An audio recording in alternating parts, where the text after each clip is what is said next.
it's Emily. Welcome back to my channel. Thank you for tuning in today, or if you are new here, welcome, and I would love for you to subscribe to my booktube channel. If you saw my first video, which is the newbie booktuber tag, you guys know that I do not own any books, and I don't really want to buy a bunch of new books. Now, the online service that I was hoping would work, and I'll leave a video shortly about my experience with Booklender, but it did not work out, and while I'm waiting for some of the books from the interlibrary loan system to come in, I wanted to find some things to read. So I did end up going book shopping at a thrift store, and I was so overwhelmed, and I'll put in a picture here so you can see, like, there was so much, and that is just probably like 10% of the book selection that they had. But I'm not someone who normally shops in like a Goodwill setting or a thrift store setting because I hate diving through things, but I was kind of excited when it came to the books because I feel like it was almost like looking for hidden gems, and I did find a lot. I did narrow it down to just 10 books in total. One I'm not going to show in this video because I need it for a different video. It's just a reread, and I'm excited that I was able to find it at the bookstore or at the thrift store. And so I was able to save a ton of money, and I spent like half than that book lending service. And again, right, glasses on, let's go. The first one here is Grange House from Sarah Blake. And when I instantly saw Grange House, it really drew me in.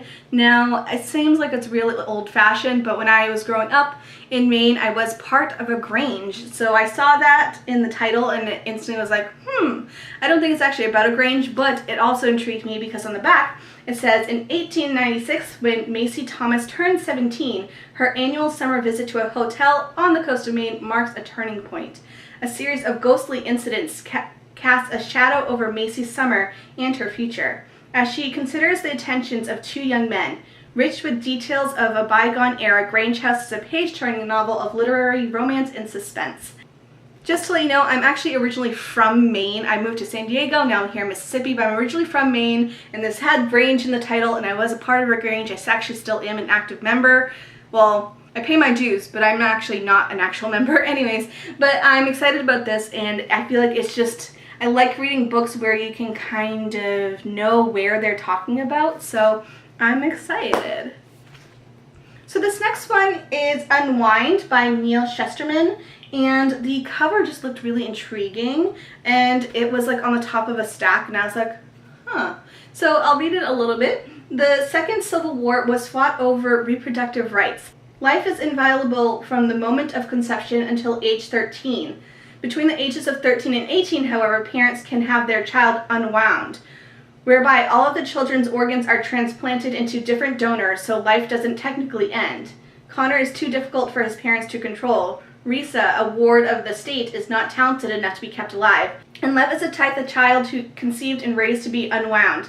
Together, they may have a chance to escape and to survive. So it's like those weird utopian type books, and I think this is really interesting. It just called to me. It kind of reminded me of like The Giver a little bit, and so I'm excited to pick this one up as well. The next one here is Little Bee. This is by Cleave, and I honestly just got it because it's orange and it drew my attention in, and it says New York Times bestseller, and it just looked really promising. This is the story of two women. Their lives collide one fateful day, and one of them has to make a terrible choice, the kind of choice we hope you never have to make. 2 years later, they meet again. The story starts there. Once you read it, you'll want to tell your friends all about it. So, I mean, just look at the cover. It's bright orange. I couldn't not get it. This next book is Middlesex, and I'm really excited about this one. It honestly drew my attention because I'm a perv. I have a dirty mind, and it had sex in the title, but it's not really about sex. It is about a Greek-American family that moves in the Prohibition area.